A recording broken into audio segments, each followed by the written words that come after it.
பிஸ்மில்லா. Health park Kodaikanal problem சால்விங்கிற டாப்பிக்கில் ஒரே ஒரு எக்ஸாம்பிள் சொல்கிறேன். 10 ஆண்டுகளுக்கு முன்னால் ஒரு 2.25 ஒரு நபருக்கு விற்கிறேன். அவருக்கு என்ன பிரச்சனை அப்படின்னா, அந்த மூலப்பத்திரத்தை அவர் மிஸ் பண்ணிட்டார். அந்த பேரண்ட் டாக்குமெண்ட் இல்லாமல் ரிஜிஸ்டர் பண்ண முடியாது.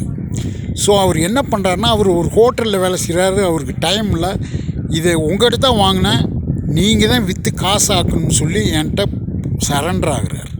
ஸோ அவர்கிட்ட ஒரு ரேட்டை பேசிக்கிட்டு நான் என்ன பண்ணுறேன்னா, அந்த மூலப்பத்திரம் காணா போச்சுன்னு போலீஸில் கம்ப்ளைண்ட் பண்ணி அங்கே ஒரு சர்டிஃபிகேட்டை வாங்கிட்டு போய் இன்னொரு நபர்களுக்கு விற்கணுங்கிறது என்னுடைய வேலை. அந்த அவருடைய பிரச்சனையை என்னுடைய பிரச்சனையாக நான் எடுத்துக்கிட்டு அந்த பிரச்சனையை சால்வ் பண்ணி கொடுத்தா எனக்கு 30,000 ரூபா லாபம் கிடைக்கும். என்னுடைய வாழ்வு வளம் வரும்.